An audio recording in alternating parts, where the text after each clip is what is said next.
কালীকথা তমগ্ন নস্কর, শিবহীন কালিকা।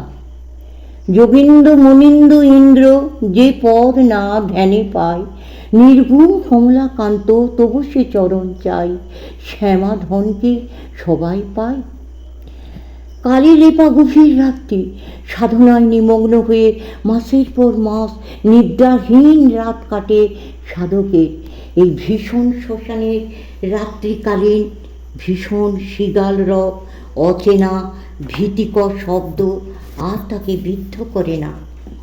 মাতৃচেতনা তার ভয় কেড়েছে, কেবল মাকে একটিবার দেখতে চান, আর কিছু নয়। সহসা তাঁর সেই পর্ণকুলের কুটিরে টোকা জাগে। সাধনার গভীর থেকে দেহ খোলসের বাইরে আসতে সময় লাগে, ততক্ষণ অস্থির টোকা জেগেছে তার দরজায়। প্রদীপ হাতে বেরিয়ে আসেন ঠাকুর। কারা এরা? সমবেত জনতার বেশভূষা বলে দিচ্ছে তারা দুর্দান্ত ডাকাত। ডাকাত ছাড়া এই গভীর রাত্রিতে এই প্রচণ্ড শ্মশান ভূমিতে আসার সাহস তো কারো হবে না। মৃত্যুর ভয়টা তাই নেই। আগে ছিলেন ব্রিটিশদের বাহিনীতে, এখন মার চরণে। আর তাছাড়া তিনি সাধক, তার কাছে আছেই বা কি? কিন্তু এরা তবে কী চান? এরা কি তাকে দিয়ে মার পূজা দিতে চায়? বেশি অপেক্ষা করতে হয় না। ভীত উদ্ভ্রান্ত দৃষ্টি নিয়ে ডাকাত সর্দার এগিয়ে আসেন। গায়ে হাত লাগতে বুঝলেন সর্দারের সর্বশরীর জ্বরে পুড়ে যাচ্ছে, থরথর করে কাঁপছে তার শরীর। আর সেই কাঁপা হাতে কম্পিত হচ্ছে একখানি কাঁসার থালা। সেই থালার উপরে কালো কোষ্ঠী পাথরে 1 হাত পরিমাণ মাতৃবিগ্রহ, সূক্ষ্ম কিন্তু অপূর্ব, অপরূপা, মনোহরা মা কালিকা। নিমেষে বুঝে যান সাধক কি ঘটেছে। আর্তনাদের স্বরে বলে, ওরে ডাকাতি করে মাকে এনেছিস, কিন্তু মাকে জল বাতাসাটুকু দিয়েছিস নাকি মা অভুক্ত? ডাকাত সর্দার বুঝতে পারলেন তার ভুল। কাঁপতে কাঁপতে মাকে তুলে দিলেন সেই সাধকের হাতে। এই রক্তমাখা হাতে ভোগ দিলে মা নেবে না ঠাকুর বলে তুলে দিয়েই অন্ধকারে মিলিয়ে গেল ডাকাতের দলটা। মা রইলেন দয়াল ঠাকুরের হাতে। স্থির হয়ে দাঁড়িয়ে রইলেন তিনি। হায় রে ভাগ্য! অব্রাহ্মণ বলে তন্ত্রবিদ্যা থাকতেও মার মন্দির প্রতিষ্ঠা করতে পারেননি। শুধু আকুল হয়ে মাকে ডেকে গেছেন তার নির্দেশের জন্য। মা সেই আকুল ডাকে সাড়া দিয়ে তার কাছে এলেন। মা তো মাই, মার কাছে তো সন্তানের জাত হয় না। যে ডাকে তিনি তাঁর। না হলে সাধক কমলাকান্তের এই মাতৃমূর্তি আসে দয়াল ঠাকুরের কাছে।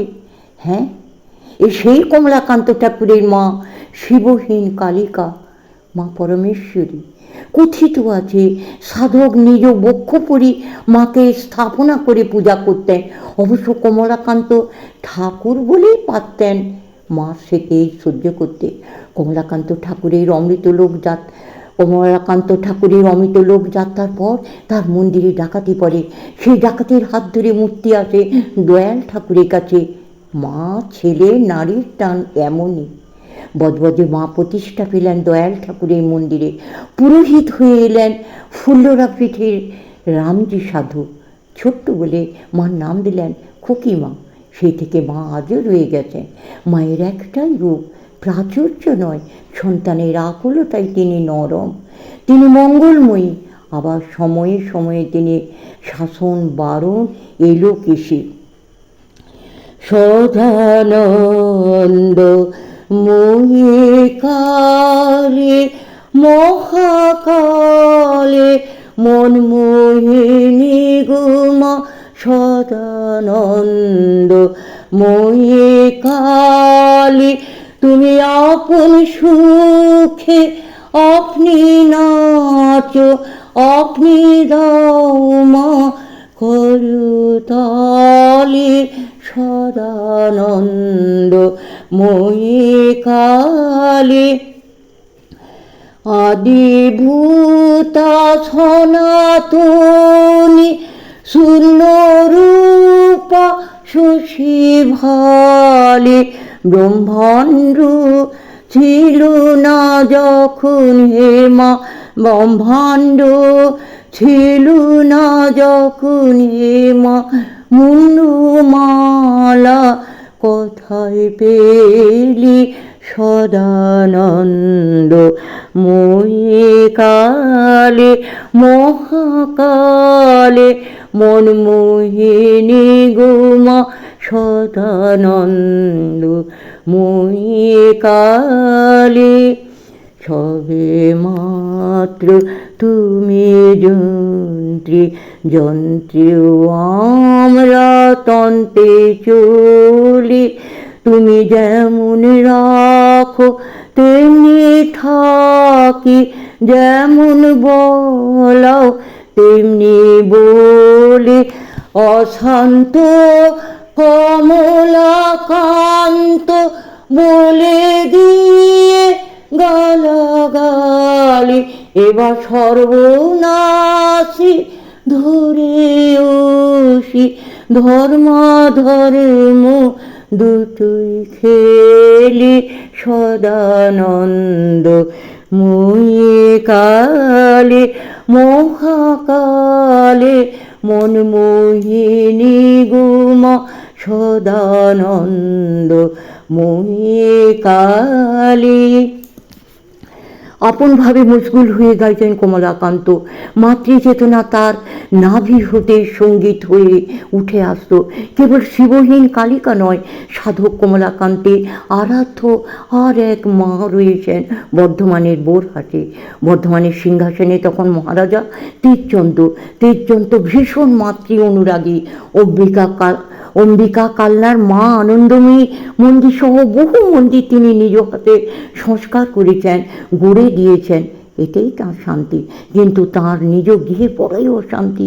আপন পুত্র ভীষণ রকম উচ্ছৃঙ্খল, প্রতাপচন্দ্র রাজার ছেলে এবং স্বভাবটাও বিলাস বসনে ডুবে থাকা রাজপুত্রের মতোই। কি হবে উপায়? সেই সময় চান্না গ্রামের কমলাকান্ত দাসের নাম তার কানে আসে। তিনি টোলে ব্যাকরণ শাস্ত্র পড়ান এবং আর মাতৃ সাধনা করেন। সাধকের কাছে এই নিজের ছেলের কথা বলে কেঁদে পড়লেন রাজা। কমলাকান্ত দায়ভার নিলেন। এক ঘোরতর বৃষ্টির দিনে শ্মশানে রাজপুত্রকে নিয়ে চক্রে বসলেন সাধক ঠাকুর। রাজার মুন্সি নায়েব এসবে বিশ্বাস করেননি। তিনি রাজাকে ফুসলিয়ে নিয়ে এসেছিলেন সেই দৃশ্য দেখাবার জন্য, ভেবেছিলেন ভণ্ডামি। রাতে কি হয়েছিল জানা যায় না, তবে প্রতাপচন্দ্র ফিরেছিলেন সম্পূর্ণ অন্য মানুষ হয়ে। সাধক কমলাকান্তের জন্য রাজা তেজচন্দ্র নিজ হাতে মন্দির করে দিয়েছিলেন। আর সেই মুন্সি মন ভরা তীব্র অবিশ্বাস নিয়ে উন্মাদ হয়ে ঘুরে বেরিয়েছিলেন পথে পথে। মা এমন করে ছেলেকে স্নেহ দিয়ে গেছে। সাধক কমলাকান্তকে নিয়ে কিংবদন্তির শেষ নেই।